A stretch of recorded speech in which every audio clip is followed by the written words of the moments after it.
Hi everyone, this is Gio from Rebalancing Health, and today I'm going to show you the woodchops.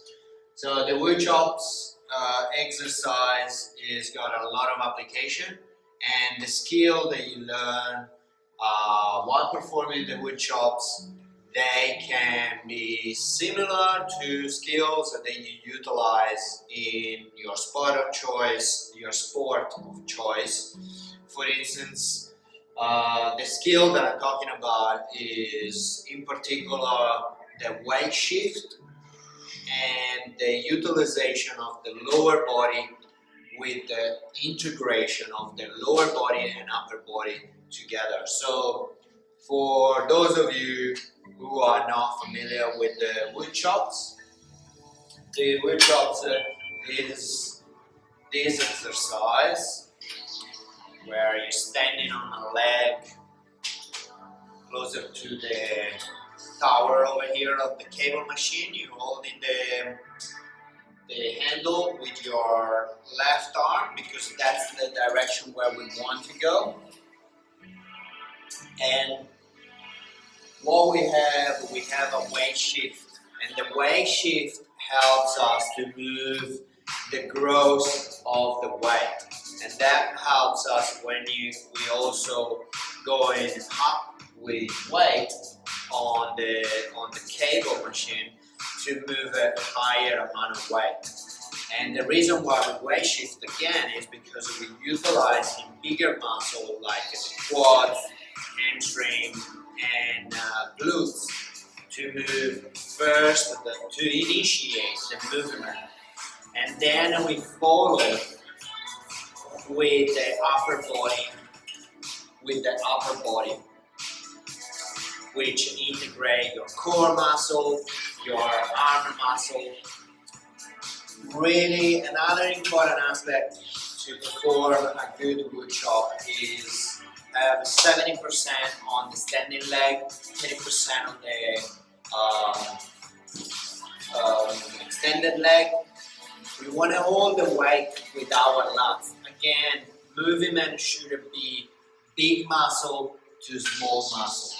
So by controlling as well the weight, or whether the pull of the weight with the lats allowed us to have a better centered trunk, which is what we want to have, and also to maintain a good postural position. We don't want to do this because by doing this it means that the weight is too heavy and we don't have enough stabilization and awareness of the muscle,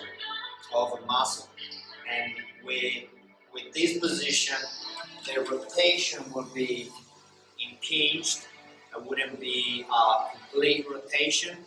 So we're holding the weight with the lats on the left side, 70% on the standing leg, 30% on the straight leg, and half second before we initiate the movement from the leg, half second before we pull from the arm. However, the movement is one, although the growth of the movement comes from the weight shift.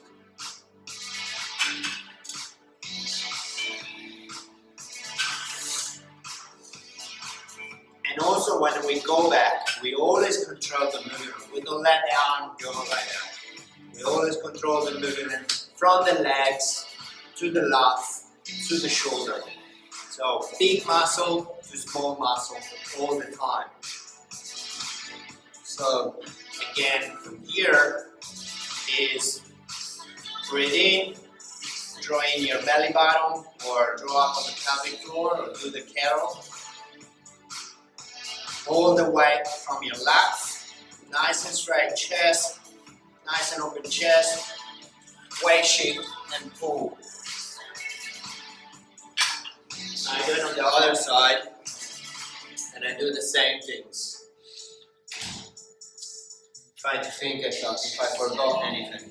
So great application obviously for I don't know if it's obvious for all of you, but for sports that require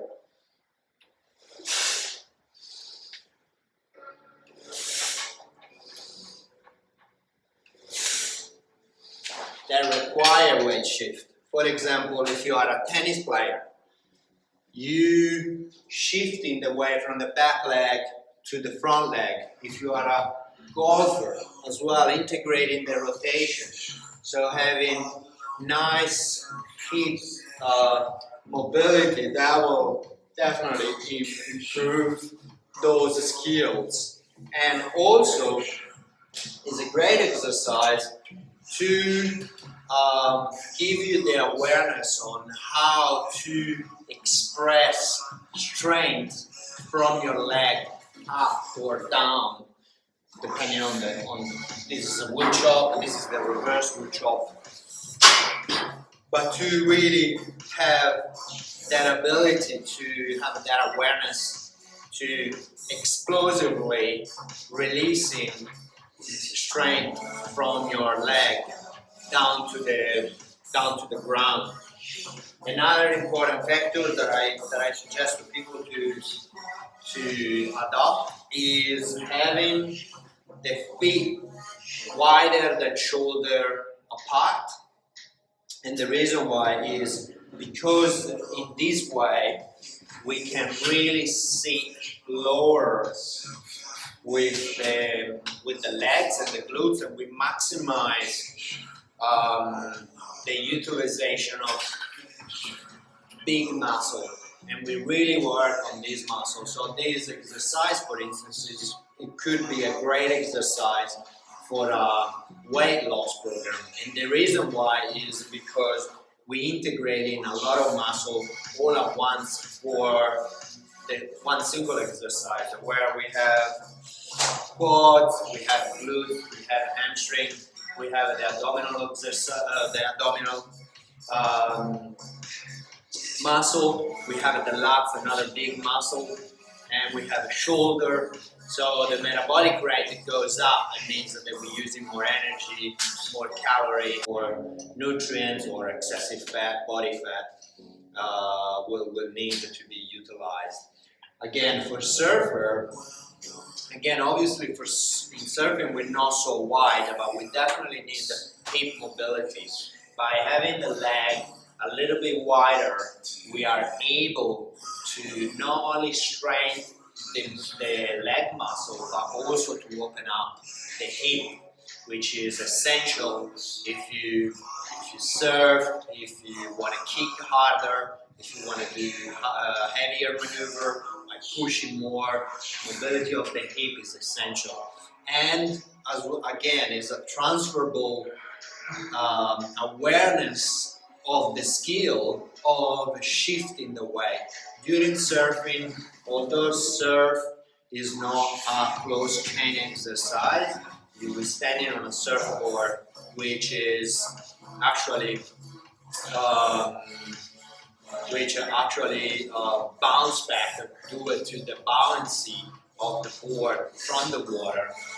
But still we are learning to actually push down on our feet. So many people don't have good awareness of their legs when they surf, and they're not compressing, they're not squatting, they utilize the upper body without the integration of the lower body, and that doesn't transfer the power or strength to the surfboard, and therefore there is less generation of speed, because by pushing into the surfboard you get a rebound effect from the water that helps you to create that speed.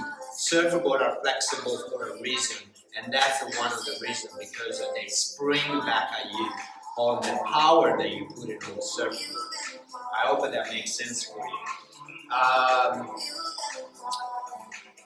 But again, in surfing maneuver, they require a weight shift, and the weight shift is obviously to bring awareness of the weight shift, but this is a great exercise, like all exercises that are requiring a weight shift.